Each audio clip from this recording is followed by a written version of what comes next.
Good afternoon, ladies and gentlemen, and welcome to another episode of the Daily French Show. I am your host, Nicholas Lorimer, and today I am joined by Sara Gon.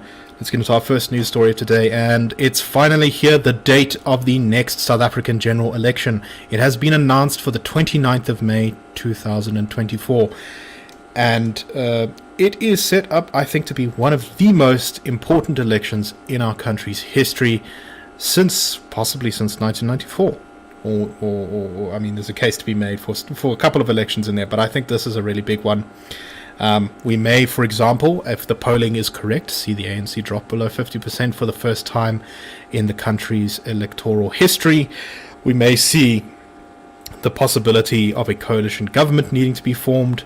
We will see a whole bunch of new parties hitting the stage, everything from Build One SA to Rise Mzansi to Action SA to Zuma's MK party and a whole bunch of other smaller ones. We're going to see whether the Patriotic Alliance can transform its by-election results across the country into national election results and provincial ballot results. We are going to see whether the DA is back on a growth path or whether it's still stuck in the mud. We're going to see whether the EFF is on a growth path or whether it's losing relevance. Very many political questions will be answered, and I think the future of the country for the next 20 years will in many ways be decided by this election. Sara, do you agree with those assessments? What do you make of our upcoming election? Yeah. You have any thoughts on the timing in particular?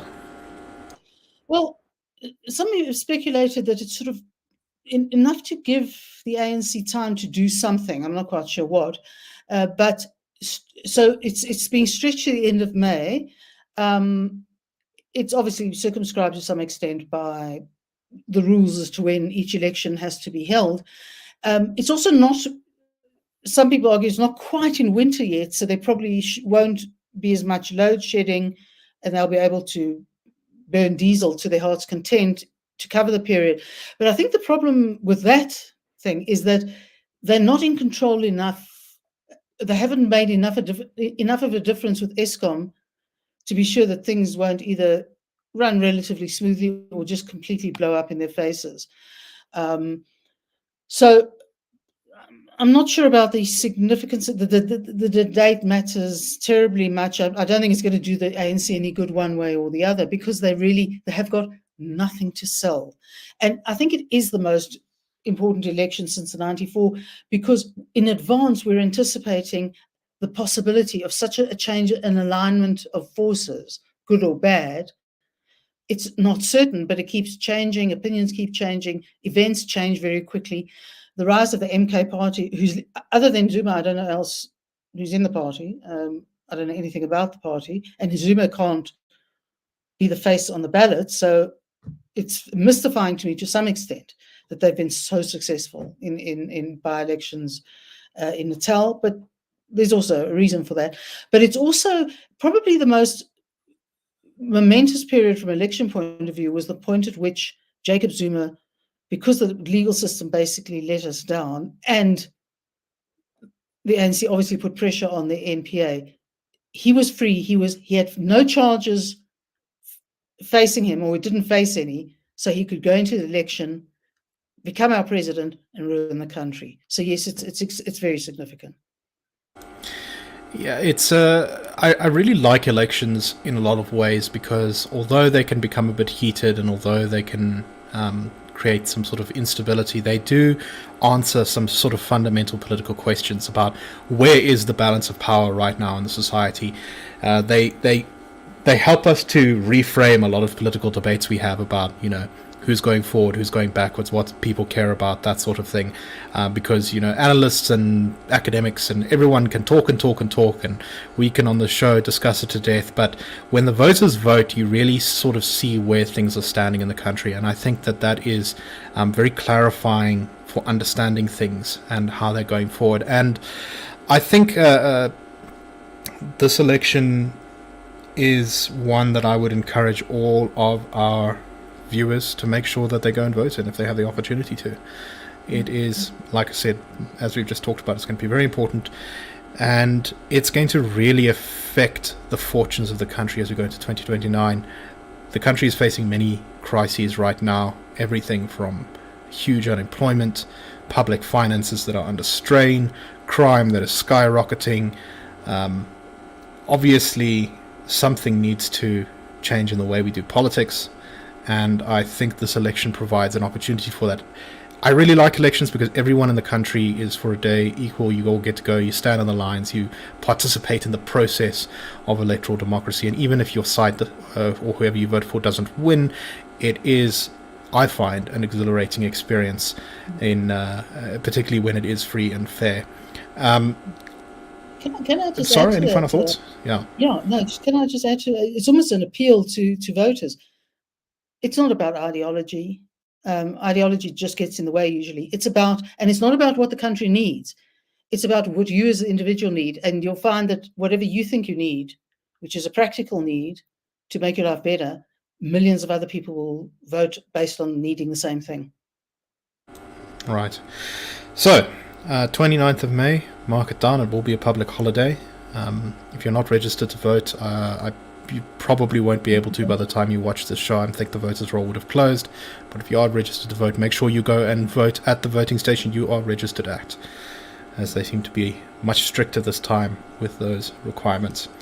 Okay, let us move on to our next story, and this is the release of some of the Cadre Deployment Committee meeting minutes that the DA has finally been given by the ANC, apparently with minutes to spare before they were in violation of the court deadline. Now, the DA says they're still going through them to find out whether these are the full sets of minutes that they wanted. The ANC has expressed its concern that it may not be able to find the ones from when President Cyril Ramaphosa was in fact the head of the Cadre Deployment Committee.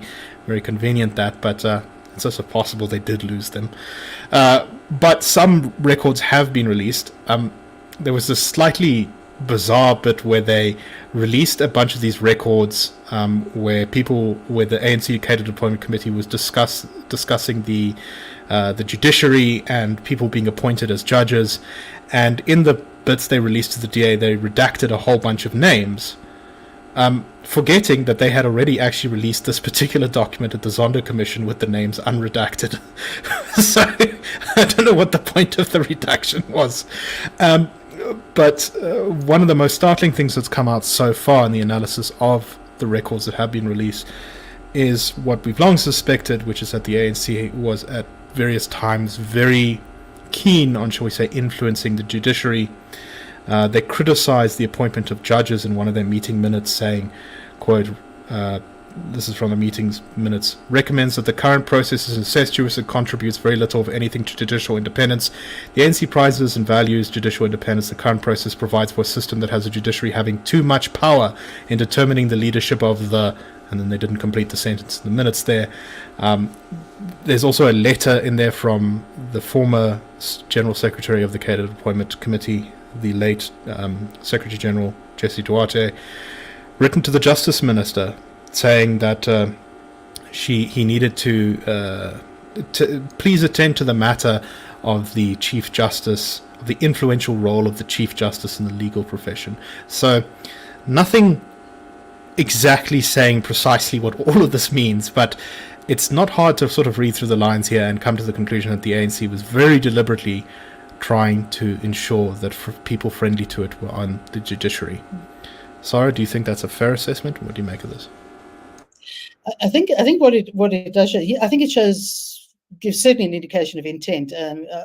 Jesse Duarte's tone was very specific, and you don't get the impression that anyone would want to argue the toss with her. But as the General Secretary, I imagine she was probably the minute taker. So they're probably a little rough, since she's probably talking and she's taking minutes at the same time. The redactions were apparently because of the POPI Act, disclosure of personal information.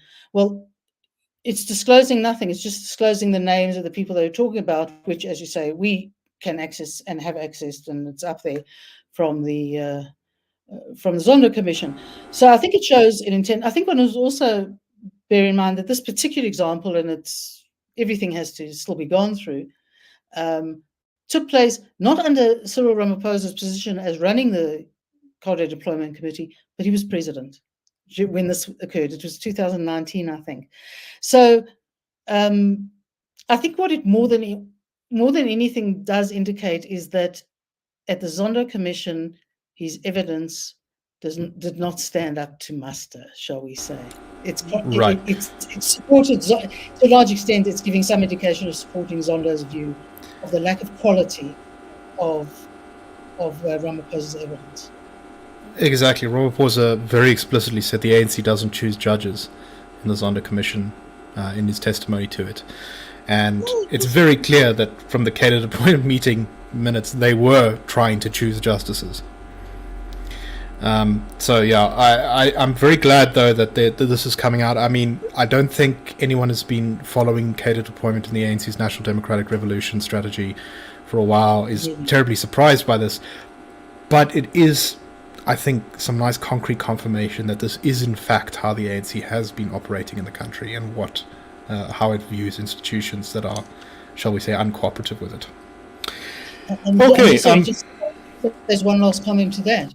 Is the timing pre-election? Yeah, not great for the ANC. But this may still end up in court again if the DA thinks that all of the records have not been supplied to it. But speaking of cadre deployment, just as the ANC is taking a blow on having to hand over those minutes, they're taking a victory in the courts. And we don't have a lot of time to go over this, but very briefly, the DA says it's going to appeal a decision that's just been handed down by Pretoria's High Court, which says that cadre deployment is not unconstitutional as a policy.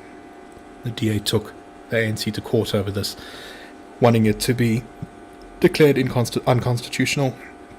The ANC triumphantly said this application by the DA was a leap of faith to use the court system to score cheap political points, and it failed spectacularly. Sara, what do you make of this judgment so far? Yeah. I haven't had the opportunity to really dig deep, but essentially what the court said is that the DA hadn't put forward a case that it contravened the Constitution. And all I can say is, looking at the legal team for the DA, which is very experienced on constitutional matters, that strikes me as very strange. So I think going to the Supreme Court of Appeal is a natural consequence. Yeah, and I think this is not over by a long shot. I'm not a legal eel by any means, but I'm fairly surprised by this judgment. We shall have to see, however, as it goes through to the next level of the court battle, but it's still a long way off. Okay, I'm getting calls, unfortunately, right now, but I will be, that is all the time we have for today. I hope that you found the show interesting, and we will see you tomorrow on the Daily Friend Show. Cheers, everyone.